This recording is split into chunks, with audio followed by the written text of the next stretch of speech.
How many of you out there are familiar with the martial arts system of Wing Chun?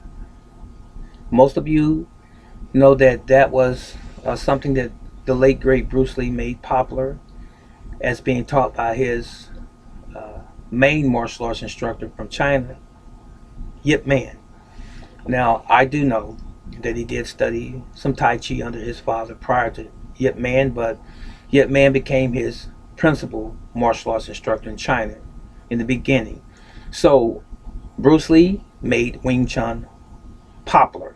Now, I've heard people say in time past that Bruce Lee never completed the whole system of Wing Chun. I don't disagree with that.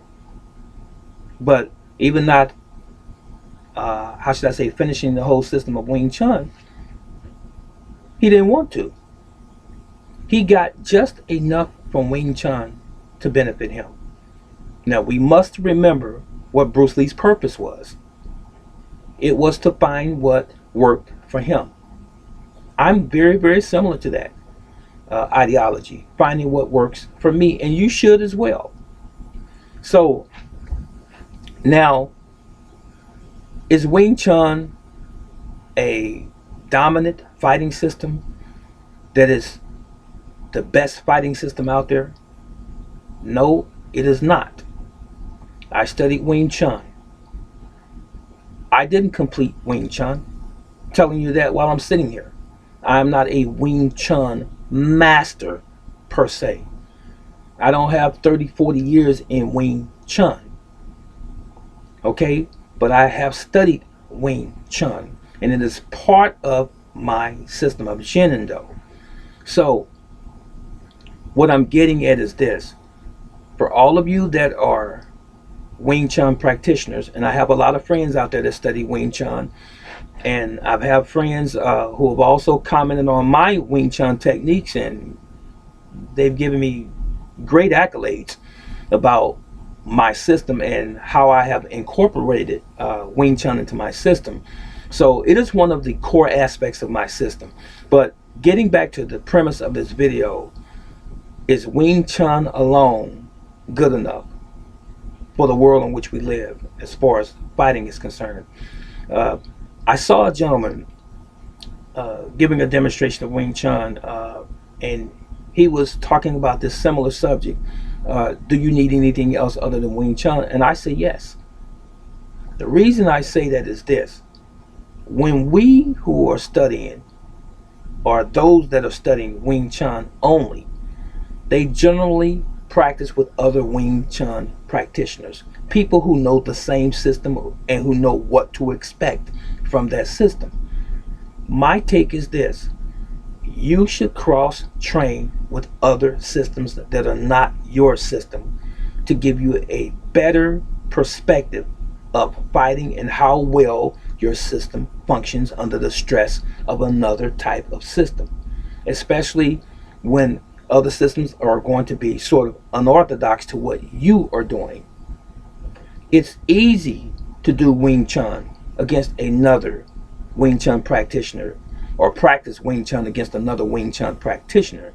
But put a Wing Chun practitioner against a Jiu Jitsu guy, or against a Taekwondo guy, against other Kung Fu systems, against Pinjat Salat, or against a wrestler, or even against a boxer, or even just a street fighter, it's not going to be the same as it would be in a classroom setting with the people that you train with. So what I'm getting at is this: the concepts and principles of Wing Chun is what you should be using in a fighting situation, not just Wing Chun only. You see, Wing Chun, as were all or most of the other martial arts styles and systems, were created during the time that it worked in that particular geographical location and during those particular eras. We are living in a different world today. Things are not as predictable today on the battlefield.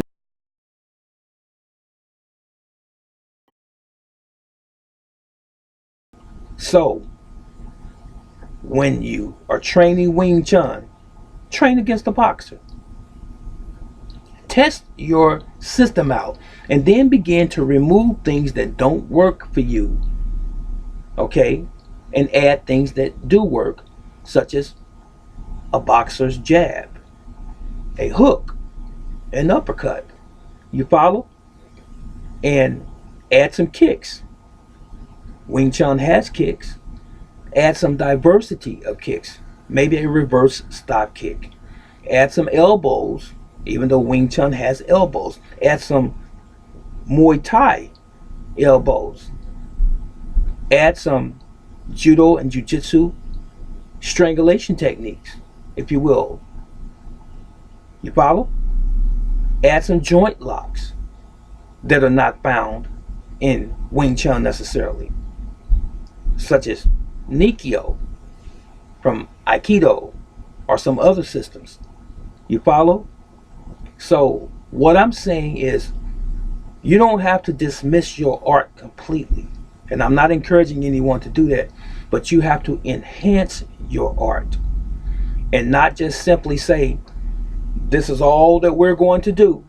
It's just strictly Wing Chun and it's the best thing out here going.